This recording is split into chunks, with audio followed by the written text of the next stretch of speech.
Hi ಎಲ್ಲರೂ ನೋಡ್ತಾ ಇರ್ಬೋದು. ಇದು ಹೊಸದಾಗಿ ಯಾರಾದರೂ ಬೋರ್ವೆಲ್ ತೆಗೆಸ್ತಾ ಇದ್ದರೆ ಏನೇನು ಪ್ರೋಸೆಸ್ ಅಂತ ಕಂಟಿನ್ಯೂ ಆಗಿ ತೋರಿಸ್ತೀನಿ ನೋಡಿ.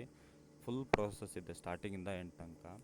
ಸ್ಟಾರ್ಟಿಂಗ್ ನೀವು ಯಾರಾದರೂ ಬೋರ್ವೆಲ್ ಕೊರ್ಸೋಕ್ಕಿಂತ ಮುಂಚೆ ಯಾರಾದರೂ ಒಳ್ಳೆ ಪಾಯಿಂಟ್ ನೋಡೋರ ಹತ್ರ ಪಾಯಿಂಟ್ ನೋಡಿ ಮಾರ್ಕ್ ಮಾಡಿಸ್ಕೋಬೇಕು, ಎಲ್ಲಿ ಎಷ್ಟು ಇಂಚ್ ನೀರಿದೆ ಅಂತ.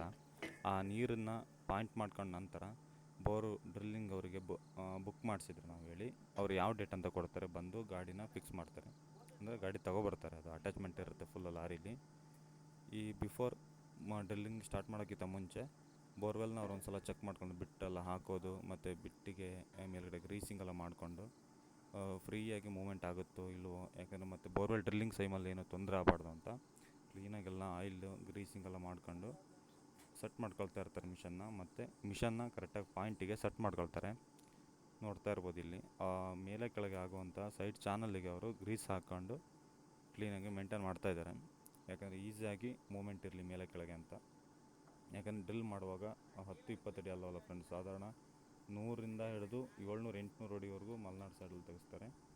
ರೇರ್ ಒಂದು 600-700 ಅಡಿವರೆಗೂ ಹೊಡೆಸ್ತಾರೆ. ಇನ್ನು ಬೆಂಗಳೂರು ಆ ಸೈಡಿಗೆಲ್ಲ 1000 ಅಡಿ ಈಗ ನೋಡ್ಬೋದು. ಫಸ್ಟ್ ಡ್ರಿಲ್ ಮಾಡ್ಕೊಳ್ತಾರೆ ಒಂದು 5 ಅಡಿ, ಅದಕ್ಕೆ 1 ಅಡಿ ಸರ್ಫೇಸಿನ ಪೈಪನ್ನು ಫಿಕ್ಸ್ ಮಾಡ್ಕೊಳ್ತಾರೆ, ಯಾಕಂದರೆ ಪಾಯಿಂಟು ಫಸ್ಟು ಸೀದವಾಗಿ ಹೋಗಲಿ ನೆಲದಡಿಗೆ ಅಂತ. ನೋಡ್ತಾ ಇರ್ಬೋದು, ಫಸ್ಟ್ ಒಂದು ಪೈಪು ಫಿಕ್ಸ್ ಮಾಡ್ತಾರೆ. ಫಿಕ್ಸ್ ಆದ ನಂತರ ಈಗ ಡ್ರಿಲ್ಲಿಂಗನ್ನು ಸ್ಟಾರ್ಟ್ ಮಾಡ್ತಾರೆ.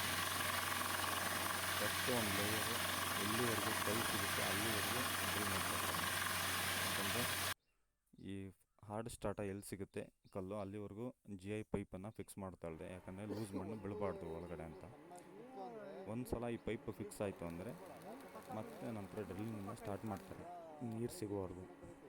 ಈಗ ನೋಡ್ತಾ ಇರೋ GI ಪೈಪ್ಗೆ ವೆಲ್ಡ್ ಮಾಡಿ ಕೂರಿಸ್ತಾ ಇದ್ದಾರೆ. ಇದು ಸಾಧಾರಣ 120 ಅಡಿ ಕೇಸಿಂಗು, ಅಂದರೆ 120 ಅಡಿಗೆ ಕಲ್ಲು ಸಿಕ್ಕಿದೆ ಅಲ್ಲಿವರೆಗೂ ಪೈಪ್ ಬೆಳೆಸ್ತಾರೆ. ಒಂದು ಪೈಪು 20 ಅಡಿ ಬರುತ್ತೆ, 120 ಅಂತ 12 ಪೈಪ್ ಬೆಳೆಸಿದ್ದಾರೆ ಫ್ರೆಂಡ್ಸಲ್ಲಿ.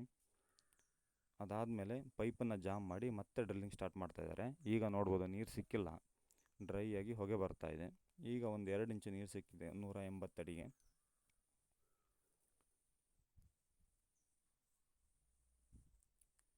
ಮತ್ತು ಅಗ್ರಿಕಲ್ಚರಿಗೆಲ್ಲ 2 ಇಂಚು 1 ಇಂಚು ನೀರೆಲ್ಲ ಸಾಕಾಗಲ್ಲ ಫ್ರೆಂಡ್ಸ್, ಅಂದರೆ ಮೈಂಟೈನ್ ಮಾಡ್ಬೋದು, ಸ್ವಲ್ಪ ಪ್ರಾಬ್ಲಮ್ ಆಗುತ್ತೆ ಅಂತ ಜಾಸ್ತಿ ನೀರು ಬರಲಿ ಅಂತ ಜಾಸ್ತಿ ಡೀಪ್ವರೆಗೂ ಹೋಗ್ತಾರೆ. ಈಗ ನೋಡ್ಬೋದು, ಈಗ 190 ಅಡಿವರೆಗೂ ಹೋಗಿದೆ. ಈಗ ಒಂದು ಸ್ವಲ್ಪ ಮತ್ತೆ 1 ಇಂಚು ನೀರು ಜಾಸ್ತಿ ಆಗಿದೆ. ಈಗ ಅವರು ಹೇಳ್ತಾ ಇರೋದು ಅಪ್ ಟು 400 ಫೀಟರು ಕೊರೆಸ್ತೀನಿ ಅಂತ. ಒಳ್ಳೆ ನೀರು ಬರ್ತಾಯಿದೆ, ಮತ್ತೆ ಸೆಲೆ ಜಾಸ್ತಿ ಆಗಿದೆ. ನೋಡ್ತಾ ಇರೋದು ಈಗ 3.5ರಿಂದ 4 ಇಂಚ್ವರೆಗೂ ನೀರು ಬಿದ್ದಿದೆ. ಈಗ ಅವ್ರದ್ದು ಒಂದು 3 ಎಕರೆ ಜಾಗ ಇರೋದ್ರಿಂದ ಒಳ್ಳೆ ಒಂದು 4-4.5 ಇಂಚ್ ನೀರು ಬಿದ್ದರೆ ಸಾಕು, ಮೇಂಟೈನ್ ಮಾಡ್ಬೋದು ಅಂತ ಇನ್ನೂ ಡೀಪ್ ಕೊರೆಸ್ತಾ ಇದ್ದಾರೆ. ನೋಡ್ಬೋದು ಈಗ 3.5ರಿಂದ 4 ಇಂಚ್ ನೀರು ಬಿದ್ದಿದೆ. ಈಗ 250 ಅಡಿ ಆಗಿದೆ ಫ್ರೆಂಡ್ಸ್. ಈಗ ನಮಗೆ ಫಸ್ಟ್ 150-200 ಅಡಿ ಈ ಬೋರಲ್ಲಿ ನೀರು ಸಿಕ್ಕಿದೆ. ಅವರು ಇದನ್ನು ಇನ್ನೂ ಒಂದು 50 ಅಡಿ ಕೊರೆಸಿ ಸ್ಟಾಪ್ ಮಾಡ್ತಾರಂತೆ. ಅಲ್ಲಿಗೆ ಇದು 250 ಅಡಿಗೆ ಕ್ಲೋಸಿಂಗ್ ಆಗುತ್ತೆ. ಡ್ರಿಲ್ಲಿಂಗ್ ಪ್ರೊಸೆಸ್ ಎಲ್ಲ ಆಗ್ತಾಯಿದೆ. ಇಲ್ಲಿ ನೋಡ್ತಾ ಇರ್ಬೋದು, ಒಳ್ಳೆ ನೀರೇ ಸಿಕ್ಕಿದೆ, ಸಾಕಾಗುತ್ತೆ ಅಗ್ರಿಕಲ್ಚರಿಗೆ.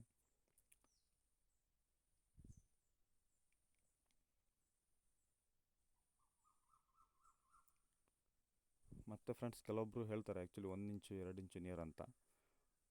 ಅದು ಚಾನಲ್ ಫಿಕ್ಸ್ ಮಾಡಿ ಹೇಳ್ಬೋದು, ಯಾಕಂದರೆ ಈ ಕಂಟಿನ್ಯೂ ಬೋರ್ವೆಲ್